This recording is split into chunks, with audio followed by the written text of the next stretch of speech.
بسم اللہ الرحمن الرحیم۔ میں للیتا جی کو پہلی بار سن 2008 میں ملا تھا۔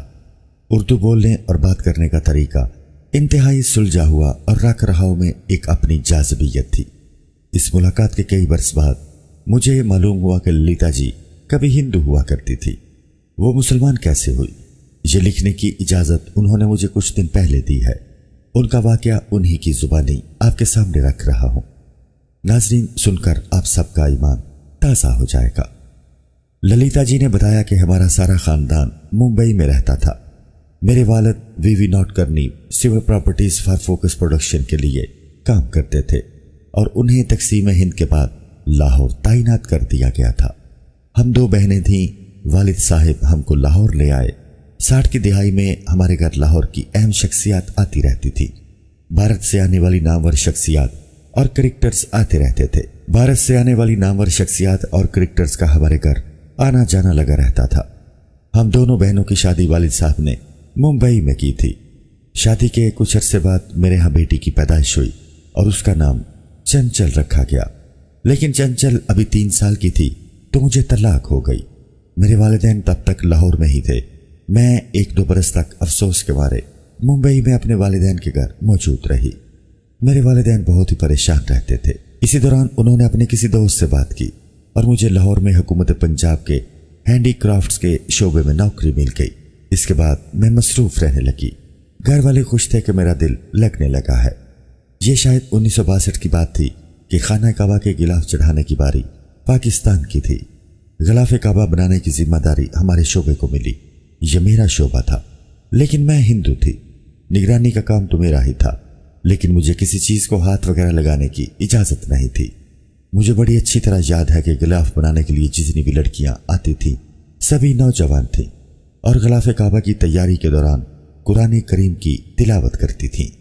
خیر، میں بھی دل سے سب کا احترام کرتی تھی اور میں اپنے کام میں بھی کوئی کوتاہی نہیں برتتی تھی۔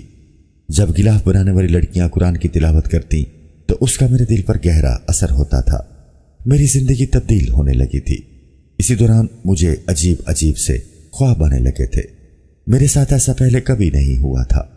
ایک خواب یہ آتا تھا کہ میں چنچل کے ساتھ ایک اونچی پہاڑی پر بیٹھی ہوں اور دور ایک کالا پتھر ہے جس کے ارد گرد چیونٹیاں گھوم رہی ہیں۔ پھر ایک خواب آیا کہ میں مسلمانوں کے شہر مدینہ میں ہوں اور میں نے ایک نورانی شخصیت کو دیکھا۔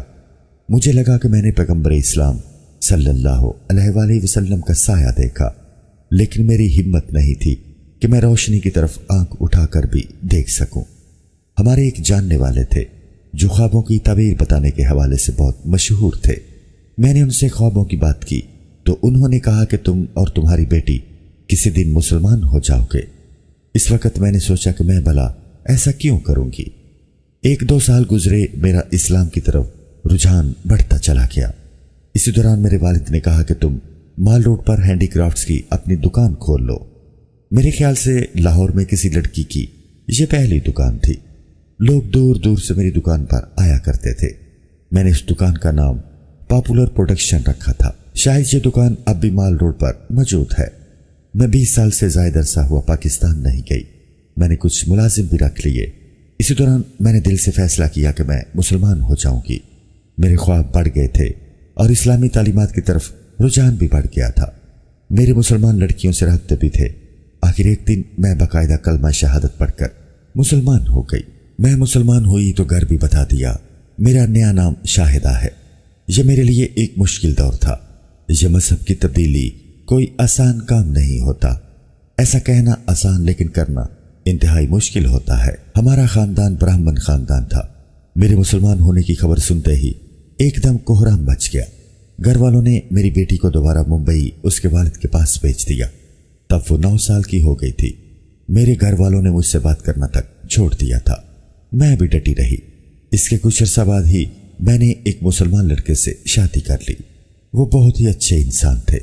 انہوں نے میرا ہر طرح سے ساتھ دیا اور مجھے کسی طرح کی کمی نہ آنے دی۔ میرے والدین مجھ سے تقریباً 10 سال تک ناراض رہے، لیکن پھر تعلقات بہتر ہونا شروع ہو گئے۔ آخر والدین تو والدین ہی ہوتے ہیں۔